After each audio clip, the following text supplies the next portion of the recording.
Hey guys, Sneaky Snake here, Brothers in Arms, World of Warships, and today's video is an incredible replay that I had playing on the public test server this past weekend in the Zao, the Tier 10 Japanese heavy cruiser. I'm divisioned up with the one, the only, Aerroon, a fellow World of Warships YouTuber, very successful. The link to his channel is provided in the description below, and we're playing some domination here on the map Islands of Ice. So, I was, along with plenty of other people, playing on the test server this past weekend.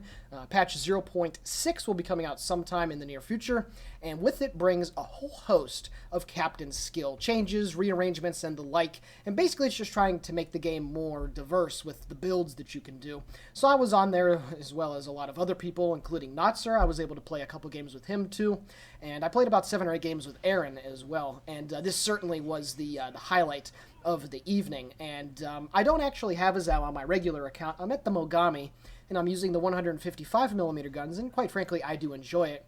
But let's be honest with ourselves here. The Zao is one of the best ships in the game, tier for tier, period. And what is there not to like about this ship? You get 12 203mm main guns. You have the incredible fire chance of about 20-21%. Demolition Expert has taken a hit. It only has a 2% buff now to the fire chance instead of 3. This thing has great torpedoes, excellent concealment, but most importantly, let's take a zoom in here on this glorious ship. Look how sexy she is. Such a beautiful vessel. And I played, I think, 3 or 4 games in this ship over the weekend, and every single one of them was just fantastic. So I am really excited to be able to get this ship on my regular account once the time comes. But for the moment, anyway, I have to play it on the test server. And I've played it with a fire build and concealment, of course. This thing's concealment rating is 9.7, and I put the range module on the guns as well, and it has a range of 18.8 kilometers, so you get this really nice buffer zone to where you're able to stealth fire. And as you're going to see here right at the beginning of the game, Aerroon is going to get some spots here on an enemy rune that will be pushing the narrow channel over towards Objective Bravo, and I'm going to get my first shots of the game downrange at him. So the reason why this replay is being featured is, well, I mean, let's be honest. You probably took a look at the title of the video, saw the crazy amount of damage, and thought that this was going to be some epic, brawling, slashing thing. Well, I'm here to tell you, I don't use my torpedoes once in this game. I don't use armor piercing once in this game. This is simply the potency of the high explosive and the fire on these guns. First salvo away at the rune, the shells are falling in on the target, and without even setting a fire, I do about 4,500 points of damage. Get my next salvo out, and this rune is going to get absolutely demolished. It's a very powerful tier 9 cruiser, a cruiser that, quite frankly, is underpowered, or not underpowered, it's undervalued for its power by the community as a whole. And I'm just going to absolutely take a dump on this rune, to be honest with you. I am shooting at him, third salvo out, and I haven't been detected because when I fire the guns, the detection range on the Zao, I believe, is around 15 kilometers. I score 7,000 and light a double fire on the rune. Yeah, it's 15.8 kilometers, so you get a 3-kilometer buffer zone to be able to shoot without being detected. Shells falling in on the rune. Another 7K salvo, another fire set, and I've dealt almost 30,000 points of damage to this guy. He's been absolutely wrecked. I do get detected, however, as I'm moving in towards the Charlie cap. More shells falling in on the rune, managed just 2 hits. And look at the hit points that he has. He was full health not even a minute ago or so, and he's just gotten demolished by these guns. Just incredible stuff, and this is certainly a taste of things to come. So at this point, Aerroon's going to circle back around and get on Objective Bravo, and I'm going to come down here and try and deal with the enemy battleships. I get some long-range shots away at the Minotaur, but there are more pressing issues at hand. Amongst the whole host of the enemy fleet that's moving down here, there's a Moskva, there's going to be a trio of Yamatos, a Montana, a Grosse Kurfürst. There's going to be a whole lot of crap coming down here, so I have to be careful and preserve my hit points. Now, I will, leave this little asterisk, I suppose, with the video. Yes, this is the test server. There are a lot of people playing on these high-tier ships that aren't even anywhere close on their regular accounts. They probably don't even have any tier 10 ships, and they're just trying them out. So just be aware that I'm going to guess that some of the competition that I'm playing against in this game is not necessarily world beaters by any means, but still, the outcome that you're going to see here is just incredible. I get a fire set on the Moskva, hit 9 out of 12 shells for about 2,500 damage instead of, course, fire number 5 so far in the game. And that's one thing about the Zao that I haven't mentioned, but it is really sneaky good about it. It has some of the best dispersion values amongst any of the cruisers in the game, at least at the high tiers. And even at ranges of 17, 18 kilometers, you're going to be able to land most of the shells on target with this ship. They have a very good muzzle velocity of over 900 meters a second coming out of the barrel, and of course the fire chance, like I mentioned earlier, is fantastic, of about 20% with a full fire build. I go undetected as I'm moving down here to the south, and I'm going to swing around a little bit to the right and use these islands for cover and concealment, even though I don't necessarily need it, and I'm just going to shoot at whatever target is giving me the best opportunity. The Moskva, yeah, I can tell this guy's a noob. He stayed bow in the entire time, and he just continues to go in reverse. Now, don't take it personally. There's nothing wrong with being called a noob. It's simply someone that is new to the game. So, you know, don't take it any way if the Moskva driver, if you're watching this video, but just know that that thing is much better off when you're using its speed to its advantage.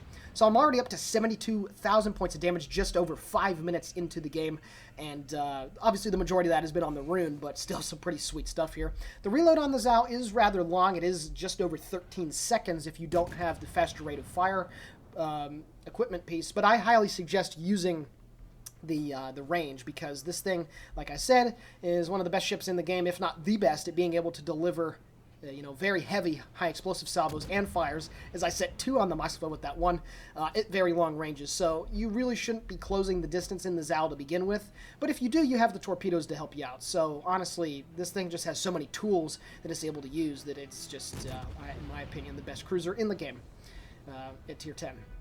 So we're up to 76,000 points of damage, and you can see the majority of the enemy team. And just look at all those tier 10 battleships that are making their way down here. Like I said, at Currywurst, there's a Monty, and there's a trio of Yamatos. So basically what I'm going to do here is Japanese Heavy Cruiser Gameplay 101. I'm just going to stick at range, and I'm going to utilize the high explosive and the fire chance on this ship, and just deal damage from afar without really putting myself into a position to have my hit points taken away. And certainly that's what battleships are designed to do. They're there to delete cruisers and just take a massive beating and to certainly get some good damage done. And while the Zao does have very, very good armor, it's over 150 millimeters in some places, and it has a very thick bow armor, this thing will not stand up to battleship caliber rounds very well. So at this point, you're going to see why the Zao just is so incredible. Take a look at the damage right now. 86,000. Very respectable. But just look what's going to happen here in about the next minute or two. I get my first broadside out here on the Grosse Kurfürst. Now the shells are going to impact. I'm going to hit the majority of them, and I'm going to start a fire. So at this point, I decide to switch my target to the Yamato, and there we go. 7 of the 12 shots hit, and I set fire number 8. I get a broadside out here now on the enemy Yamato. The shells are going to be flying in on the target, and I'm going to register, once again, quite a few hits, and I'm going to set another fire. 6 of the 12 shells hit. Fire number 2. I get another broadside here on Jolex 65 in his Yamato, so I got 2 battleships burning right now. The shells are falling in on the Yami, and right as they impact, look at the counter at the top right. 10 shells, 11,000 damage, and another fire set. I have 3 battleships burning right now. 11,000. Now, again, that is something that does not happen very often, but the high explosive potential is insane. And in about a minute's worth of time, I've went from 86,000 damage, which is pretty respectable, to almost 140 with 3 battleships of fire, as the Grosse Kurfürst puts his out. That is just insane, and that is why this Zao is just so ridiculous. The chances of setting fire is unbelievable. I pick up the Witherer with about 8 minutes to go, or 8 minutes down in the game. That's 60,000 damage caused by fire, and I've already picked it up here. Certainly not the fastest Witherer I've ever had, but that's just ridiculous. Get my rear turrets out here on the Montana. Now you'll notice, as you can see on screen next to the detected exclamation point, there's a little number right there. One of the new, amongst plenty new captain skills, is there's a tier 1 skill where it tells you how many enemy ships are actually aiming their guns at you, or attempting to aim their guns at you. Excuse me. And it's something that is actually really effective in your cruisers. Because like I said earlier, these things, cruisers are certainly the priority targets of battleships. They can delete them. It only takes 3 Yami citadels to put a Zao underneath the waves, or for the most part, put a Zao underneath the waves. It'd do almost 40k, if not more than that. So you have to be very, very careful when you're in this ship. And even though it has really good armor, like I mentioned, battleships are certainly to be feared, but they also have to fear you as well, because the high explosive potential on this thing is pretty ridiculous. Now I'm going to go through a little dry spell here where RNG does not throw me a bone, and the majority of the shells that will impact will not start fires, but you're going to see still I'm able to do solid amounts of damage, and anywhere from 2,000 to 5,000 without setting a fire is still a very, very successful salvo.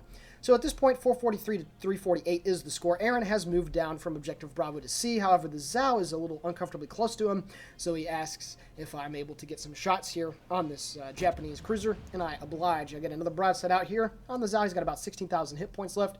The Yammies and the Montana are coming in one long chase. I do take one shell right through the butt. I get 3 defense cap ribbons, 5 out of the 12 shells hit. Get the cap reset, which is always important. And I get another broadside down at the Yamato. 171,000 points of damage done. The Zao continues to sit there, and until he is dead, Aerroon is not going to be able to move into C and get some close-range torpedo attacks on those enemy battleships that are moving in there as well. So he is certainly the priority target here. And I'm not the only person that's aiming at him. We also have our Courier Worst that's moving up too, that's going to take some good shots at him. Get another couple of defend cap ribbons. Now I'm looking for a shot here on the Bismarck. Guns are reloaded, broadside out, and boy does that sound so sweet. Those 12 guns, when it shoots, just look at that dispersion. There's something about this ship that is just so fantastic. I just love it. It's a fantastic ship. 181,000 points of damage, and we're not even close to being done yet. 497, 500 now to 348.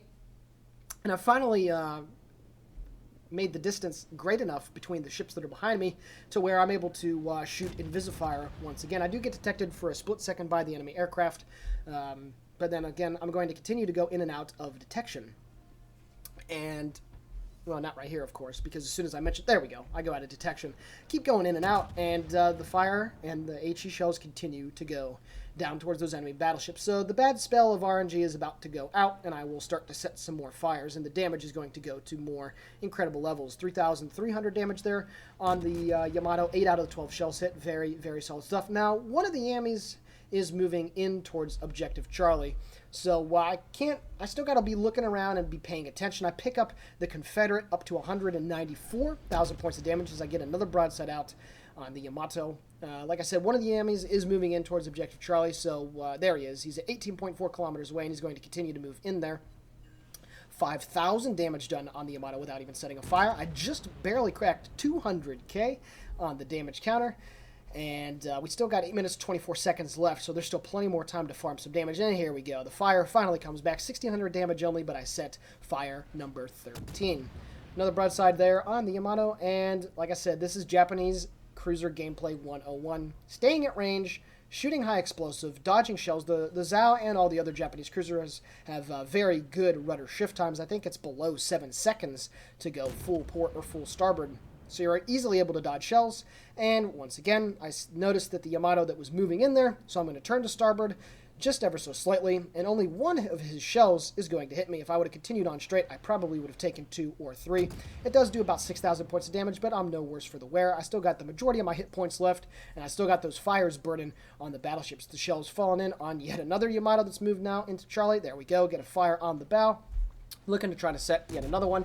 It looks like he is slowing down, and I continue to run away from the battleships, and I'm still getting some very, very good fire at them. Up to 222,000 points of damage, and now we're going to see if I can get all 3 battleships burning yet again. So I got 2 fires there on the Yami that's in the cap, and he's going to give me quite a bit of his hit points. High caliber picked up now. 230,000 points of damage. He's now starting to come under the fire of plenty of our allies. Another fire set on the Yami, 6,700 points of damage. I start to turn a little bit to starboard as I take a shell through the butt. About 4,000 damage from the Montana. The rear guns are out. He's at 14.5 kilometers, so I've lost the ability to stealth fire, but I set yet another one. Aerroon has finally been able to move into Objective Charlie with the cruisers taken care of, specifically that Moskva that has the radar. So now he launches 2 of his 3 torpedo tubes at the Yamato. He's got 10 fish going towards it, speeding there. 76 knots is pretty fast. Fastest torpedoes in the game. I continue to shoot my guns at the battleships that are behind me. 266,000 points of damage as the Montana continues to burn. Aerroon's torpedoes are looking pretty good, and as I swing my camera back around, his torpedoes slam home, and he picks up a devastating strike Another solid salvo hits the Montana and sets yet another fire. So I got 2 fires burning on the Yami. The Montana did use his damage control, but, you know, since this thing doesn't have the fastest rate of fire, by the time you shoot, reload, and then shoot again, and the shells reach the target, the damage control has worn off. 282,000 points of damage done. Another broadside down at the enemy Montana. The Yamato put out his fire as well, and Aerroon used his 3rd salvo of torpedoes to land 5 of them on the Currywurst. 71,000 points of damage. He gets his 2nd devastating strike in about a minute. Very solid stuff right there. That shimmy with those close-range fast torpedoes is very deadly when there's no enemy cruisers around to deal with the threat. 295,000 points of damage, another 5k salvo, and a fire set on the Yami. And as I shoot my next salvo down at the Montana, by the time the shells land, 300,000 damage done. Another double fire on the Monty, and he is dead. My first ship destroyed in the game. 310,000. Now get another broadside out at the enemy Yamato. I mentioned that in chat, and even Aerroon is absolutely surprised at the just amount of devastation that I have wrought on these enemy battleships. And if it wasn't for him absolutely nuking the Currywurst, I would have the potential to do even more. You can just see how scary this ship is. Another broadside down at the enemy Yamato. Clearly the Montana, I believe that was him, or maybe one of the Emmys, was a little pissed off. Zao, fuck you. Yeah, okay. Pardon me for the language there, but I just thought it was really funny. Aerroon gets yet another torpedo salvo at the Yami, and his fish slams right into the bow of the 3rd enemy Yamato. That is his 3rd battleship destroyed. We're winning the game 932 to 275. 322k. Wow, wow, wow. I love my Hindi. I got to try out the Des Moines. I obviously love the Moskva, and there's some great gameplay coming up on that ship as well. But just look at this sexy ship. She is such a beast. And this game, highest damage that I've ever done, regular server or not, just what an incredible result. So I won't subjugate you guys to the last few minutes of gameplay while the timer's waiting to run out. So let's take a look now at the post-battle results. What a game in the Zao. Taking a look now at the post-battle results, 670,000 credits received, 10,000 total XP, first win of the day. I pick up a Witherer, a High Caliber, and a Confederate, 322,535 damage done off of 307 target hits with the shells, 1 ship destroyed, the Montana, and 23 fires set. Taking a look at the team score, 2,700 base XP. Aerroon coming in a solid 2nd place with 3 kills himself and about 2,500 base XP. Like I said, he's a really good player, and it was a joy to play with him. So if you're watching this video, Aerroon, thank you very much. And let's also go to the detailed report here real quick. 173,000 high explosive damage done with the shells, and 149,000 done with the fire. I actually got a double Witherer and then 29,000 more damage with the fire. Absolutely ridiculous stuff. This Zao is just amazing. So I really hope you guys enjoyed this gameplay as much as I did while I was playing it. Please leave the video a comment at the bottom, a like, maybe even subscribe to the channel. All of it is fine and dandy. And with that being said, the Sneaky Snake here for Brothers in Arms World of Warships, signing off. Guys and gals, have a great day.